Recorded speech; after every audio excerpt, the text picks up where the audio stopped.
नमस्कार। यह खबर डोंगरगढ़ से है। भारत सरकार की शिक्षा नीति प्रणाली में एक नई पहल वर्ष 2020 को की गई। इसमें प्रधानमंत्री की यह सोच थी कि शिक्षा पूरी होने के उपरांत अगर बच्चा नौकरी प्राप्त नहीं कर सका तो कम से कम वह बच्चा इस योजना के माध्यम से प्रशिक्षण प्राप्त कर स्वरोजगार से आत्मनिर्भर बन सकता है। इस योजना का नाम नेशनल एजुकेशन पॉलिसी 2020 रखा गया था। आज यह योजना पूरे 3 वर्ष पूरे हो चुके हैं, जिसका वर्षगांठ मनाते हुए योजना के बारे में केंद्रीय विद्यालय के प्रिंसिपल जय प्रसाद ने प्रेस कॉन्फ्रेंस के माध्यम से बताया। केंद्र सरकार ने 21वीं सदी में भारत को बेरोजगारी से मुक्त कर एवं बच्चों के उज्जवल भविष्य को देखते हुए नेशनल एजुकेशन पॉलिसी 2020 के नाम से अच्छी पहल शुरू की। वर्ष 2020 में यह कार्य प्रारंभ किया गया, जिसमें पूरे भारत पर यह योजना केंद्रीय विद्यालय एवं केंद्र सरकार द्वारा संचालित कर अन्य स्कूलों के माध्यम से चलाया जा रहा है। इस योजना में छोटे छोटे बच्चों से लेकर बड़े बच्चों तक को शामिल किया गया है, जिसमें बच्चों की पढ़ाई के साथ प्रधानमंत्री कौशल विकास योजना को जोड़कर बच्चों को आत्मनिर्भर बनाने का काम भारत सरकार कर रही है। प्रेस कॉन्फ्रेंस के माध्यम से केंद्रीय विद्यालय के प्रिंसिपल जय प्रसाद ने बताया कि 37 केंद्रीय विद्यालय छत्तीसगढ़ में हैं, जिसमें से 17 केंद्रीय विद्यालय का चयन नेशनल एजुकेशन पॉलिसी 2020 योजना को संचालित करने के लिए हुआ है, जिसमें डोंगरगढ़ भी शामिल है, जहां पर बाल वाटिका शुरू हो चुकी है। 5+3+3+4 इसका मतलब बाल वाटिका 1, 2, 3 क्लास 1, क्लास 2 वहीं +3 में क्लास 3, 4, 5 के क्रम में संचालित किया जा रहा है। आज नेशनल एजुकेशन पॉलिसी की तीसरी वर्षगांठ मनाई जा रही है। शिक्षा एवं कौशल विकास मंत्रालय के संयुक्त तत्वाधान में एक नई शिक्षा नीति के तहत कार्य किया जा रहा है। 21वीं सदी में भारत की पहचान विश्व पटल पर अलग बनाने के लिए नई राष्ट्रीय शिक्षा नीति का प्रारंभ किया गया है। 9वीं से कंप्यूटर साइंस में बैंकिंग पॉलिसी इंटरनेट के माध्यम से सिखाया जा रहा है। 3 साल का बच्चा भी अब स्कूल जा सकता है और 5 साल में क्लास 2 तक पहुंच सकता है। शिक्षकों को भी नई तरह की शिक्षा नीति सिखाई जा रही है। इनको प्रशिक्षण के माध्यम से ट्रेन किया जा रहा है, जिसमें शिक्षक बच्चों को पढ़ा सके। पहले त्रैमासिक और अर्धवार्षिक परीक्षा होती थी, लेकिन अब फर्स्ट और सेकंड सेमेस्टर होगी। इससे प्राप्त अंकों में 5 अंक फाइनल परीक्षा में जोड़े जाएंगे। इस प्रकार बच्चों का भविष्य उज्जवल होगा। सभी को नमस्कार। एनईपी 2020 के कार्यान्वयन के तीसरे वर्ष का जश्न है। 2020 में नेशनल एजुकेशन पॉलिसी केंद्र सरकार ने लाया गया है। कल 29 जुलाई 2023 को 3 साल का सेलिब्रेशन हम लोग सेलिब्रेट कर रहे हैं।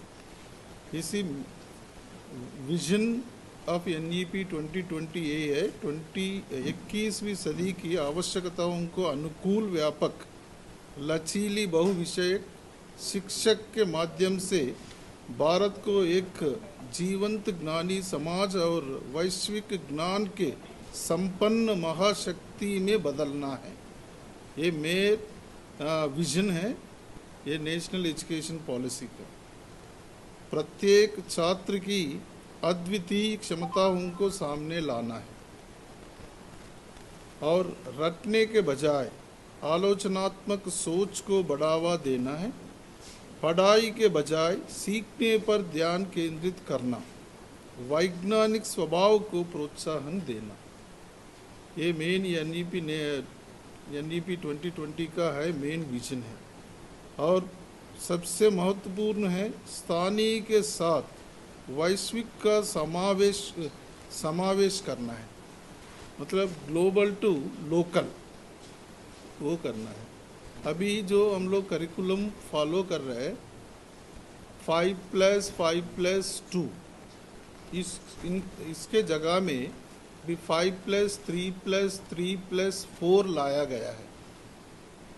5+3+3+4 का मतलब यह है बाल वाटिका फर्स्ट 5 में बाल वाटिका 1, 2, 3 क्लास 1, 2 +3 का मतलब यह है थर्ड, तीसरा, चौथा and fifth, third, fourth, fifth का क्लासेस, 6th, 7th, 8th का नेक्स्ट 3, नेक्स्ट 4 या 9th, 10th, 11th टुगेदर, वो 5+3+3+4 करिकुलम लाया गया है।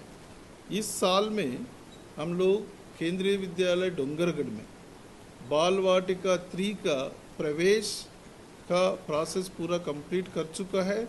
हम लोग 31 जुलाई को क्लासेस हम लोग स्टार्ट करने जा रहे हैं।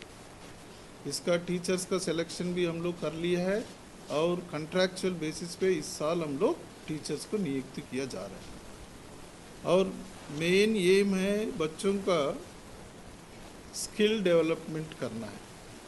मतलब हम लोग इस साल से स्टार्ट किया गया है कक्षा 6वीं 7वीं 8वीं 9वीं 10वीं कक्षाओं में क्लास बाकी सब्जेक्ट्स के साथ साथ स्किल सब्जेक्ट भी इंट्रोड्यूस किया गया है। क्लास 6th में हम लोग आईटी दिया गया, सिलेक्शन किया गया है। 7th में वेलनेस एंड ब्यूटिफिकेशन योगा के द्वारा हम लोग बच्चों को शिक्षा दे रहे हैं। 8th में डेटा साइंस का सिलेक्शन किया गया है। 9th एंड 10th में आईटी सिलेक्शन किया गया है। तो बाकी रेगुलर सब्जेक्ट्स के साथ साथ स्किल सब्जेक्ट हम लोग क्लास में पढ़ाया जा रहे हैं। वो टाइम टेबल में इसका भी पीरियड्स दिया गया है। तो इसीलिए बच्चे अगर बाहर 12th कंप्लीट होके बाहर जाते हैं, पूरा एक स्किल सब स्किल डेवलपमेंट बच्चों के अंदर आ जाए। इसे भारत सरकार द्वारा ये NEP 2020 लागू किया जा रहा है और इसके अंदर बहुत सारे अभी तक जो अचीवमेंट हम लोग किया गया है उसमें मेजर अचीवमेंट है PM Shri school, PM Shri schools. पूरा भारत में लगभग 6,400 500 स्कूल्स हम लोग चालू किया गया है। इसमें आनंद का विषय ये है केंद्रीय विद्यालय डोंगरगढ़ भी PM श्री स्कूल में सेलेक्ट किया गया है। सो इसे 5 साल का प्रोग्राम है PM श्री प्रोग्राम। उसमें हर साल के लिए डायरेक्ट केंद्र सरकार से हमको फंड मिलेगा। उसमें हम लोग स्कूल में इंफ्रास्ट्रक्चर डेवलप करने के लिए और technology labs, technical labs develop करने के लिए हम लोग इसको फंड को यूज़ करेंगे। सो ये एक महत्वपूर्ण चीज़ है। और बाकी हम लोग निपुण Bharat national mission for foundational literacy and numeracy, मतलब बच्चे क्लास 3rd ख़त्म होते हुए हर बच्चों को एक स्किल डेवलप होना चाहिए। बेसिक लैंग्वेज स्किल्स आना चाहिए एंड मैथमेटिकल स्किल्स इसको बच्चों को आना चाहिए। साइंटिफिक स्किल्स बेसिक आना चाहिए। इसके ऊपर भी हम लोग अनेक कार्यक्रम स्कूल में ऑर्गेनाइज कर रहे हैं हर KV में। और इसके लिए टीचर्स को ट्रेनिंग दिया गया है। टीचर्स इंटर्न आके इंटरनल हाउस बाकी टीचर्स को भी ट्रेनिंग दिया गया है। तो इसमें हम लोग हमारा काम चल रहा है। और विद्या प्रवेश क्लास 1 में जब बच्चे आते हैं उसके लिए हम लोग 12 वीक का हम लोग एक प्रोग्राम विद्या प्रवेश का प्रोग्राम हम लोग डेवलप किया है। 3 मंथ्स 3 महीने तक उसको हम लोग इम्प्लीमेंट कर रहे हैं। तब तक बच्चे हमारा KV सिस्टम को एजुकेशन सिस्टम के साथ अच्छे से मिल पाएगा। तो इसके बाद कोई हम लोग सिलेबस स्टार्ट करेंगे। इसके बाद जो ऑलरेडी मैंने बताया था स्किल डेवलपमेंट प्रोग्राम है और मेन मोटो है हम लोग 100% जो बच्चों का एनरोलमेंट स्कूल में होना चाहिए। आप लोग सभी जानते हैं इंडिया में लिटरेसी अभी कम है, 60 to 70% है। इसको बाय 2030 100% लिटरेसी को हम लोग लेके आना है, बच्चों के एनरोलमेंट करना है। ये सारी चीज़ है। और KV के इस कार्यक्रम में जवाहर नवोदय विद्यालय के प्रिंसिपल व शासकीय नेहरू कॉलेज के प्रिंसिपल, रेलवे के उच्च अधिकारी व बच्चों को भी शामिल किया गया। बहरहाल इस खबर में इतना ही। और भी अपडेट के साथ हाजिर होंगे। तब तक के लिए नमस्कार। चैनल हेड देवेंद्र गोल्ले की रिपोर्ट।